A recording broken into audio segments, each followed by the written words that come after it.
এই বছর ম্যাথ অলিম্পিয়াডে যতজন অংশগ্রহণ করেছে তারা সবাই ঠিক ততটি করে চকলেট পাবে। পরীক্ষা শুরুর ঠিক কিছুক্ষণ আগে আরও ২০ জন অংশগ্রহণকারী যুক্ত হলো। তবে ম্যাথ অলিম্পিয়াড কমিটির কাছে অতিরিক্ত আর ১০০টি চকলেট ছিল। মাথাপিছু চকলেটের পরিমাণ কমলেও চকলেটগুলো সবার মাঝে সমানভাবে ভাগ করে দেওয়া সম্ভব হয়েছিল। এ বছর সর্বোচ্চ কতজন অংশগ্রহণ করেছিল? ধরি এই বছর ম্যাথ অলিম্পিয়াডে এক্স জন অংশগ্রহণ করেছিল। একজন এক্সটা চকলেট পেলে এক্স জন হচ্ছে এক্স ইন্টু এক্স সমান সমান এক্স স্কোয়ারটা চকলেট পাবে। তাহলে মোট চকলেট সংখ্যা হবে এক্স স্কোয়ার প্লাস ১০০টি। ২০ জন নতুন শিক্ষার্থী অংশগ্রহণ করার জন্য মোট অংশগ্রহণকারীর সংখ্যা হবে এখন এক্স প্লাস ২০ জন। এক্স প্লাস ২০ জন এক্স স্কোয়ার প্লাস ১০০টি চকলেট পেলে একজন পাবে x square plus 1 divided by x plus 20টি চকলেট। এখন এই সংখ্যা দিয়ে ভাগ দিব। তো এখন হচ্ছে এই সংখ্যাটাকে এভাবে করে ফাইনালি লেখা যায়।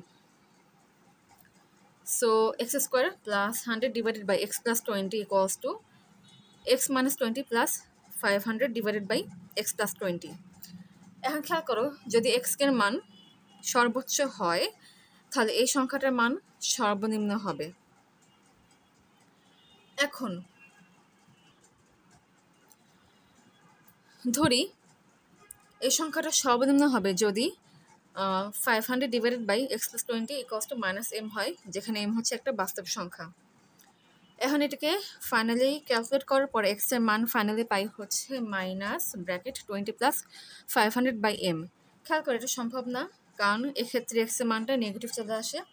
কিন্তু এক্স আমরা ধরেছিলাম শিক্ষার্থীদের সংখ্যা, আর শিক্ষার্থীদের সংখ্যা নেগেটিভ হবে না, তাই এই শর্তটা গ্রহণযোগ্য হবে না। আচ্ছা, এখন তাহলে 500 বাই এক্স প্লাস 20 এর পরবর্তী সর্বনিম্ন মান হতে পারে 0। এখন 500 by x plus 20 equals to যদি 0 হয় তাহলে 500 ইকুয়ালস টু 0 হয়, যা সম্ভব না। অতএব এই সংখ্যাটা শূন্যের সমান হতে পারে না। এখন x minus 20 plus 500 by x plus 20 হচ্ছে প্রত্যেকে যে কয়টা চকলেট পাবে তার সংখ্যা। যেহেতু সবার মাঝে সমান করে চকলেটগুলো ভাগ করে দেওয়া সম্ভব হয়েছিল, তাই এই সংখ্যাটা অবশ্যই একটা পূর্ণ সংখ্যা হবে। এখন যেহেতু এক্স মাইনাস 20 একটা পূর্ণ সংখ্যা, তাই 500 ডিভাইডেড বাই এক্স প্লাস 20 এটাও একটা পূর্ণ সংখ্যা হবে, কোনো ভগ্নাংশ না। কারণ পূর্ণ সংখ্যার সাথে একমাত্র পূর্ণ সংখ্যা যোগ করলেই শুধুমাত্র পূর্ণ সংখ্যা পাওয়া যায়, কোনো ভগ্নাংশের সাথে যোগ করলে পাওয়া যাবে না। মানে কোনো পূর্ণ সংখ্যার সাথে যদি কোনো ভগ্নাংশ যোগ করা হয় তাহলে কোনো পূর্ণ সংখ্যা পাওয়া যাবে না। তাই একটা পূর্ণ সংখ্যার সাথে পূর্ণ সংখ্যা যোগ করি পূর্ণ সংখ্যা পাওয়া যাবে। কিংবা এভাবে বলতে পারি, পূর্ণ সংখ্যা পেতে হলে পূর্ণ সংখ্যার সাথে পূর্ণ সংখ্যাকে যোগ করতে হবে। এখন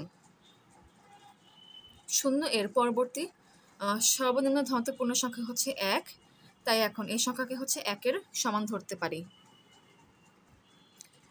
এখন 500 by x plus 20 equals to 1 হতে পারে। তাহলে এখন এটাকে ফার্দার ক্যালকুলেশন করার পর এক্স এর মান পাই হচ্ছে 480। এখন এটা তো 2ও হতে পারে, তখন ক্যালকুলেশন করলে এক্স এর মান পাই হচ্ছে 230। খেয়াল করে এক্স এর মানটা সর্বোচ্চ হতে হবে। 480 সংখ্যাটা 230 থেকে বড়। কিংবা এভাবে বলতে পারি যে এই সংখ্যাটা পরবর্তীতে যত বাড়ানো হবে এক্স এর মান তত কমবে, তাই আর কোনো এটা থেকে আর কোনো বড় সংখ্যা নিয়ে ক্যালকুলেট করলাম না, কারণ এখান থেকেই আমরা পেয়ে গেলাম যে এক্স এর সর্বোচ্চ মান হচ্ছে 480 হবে। অর্থাৎ পূর্বে হচ্ছে 480 জন অংশগ্রহণ করেছিল, পরে নতুন করে 20 জন এসেছে, তাই এই বছর সর্বোচ্চ অংশগ্রহণকারীর সংখ্যা হবে 480 যোগ 20 সমান সমান 500 জন। অতএব এই বছর সর্বোচ্চ 500 জন পরীক্ষায় অংশগ্রহণ করেছিল, তাই উত্তর হচ্ছে 500।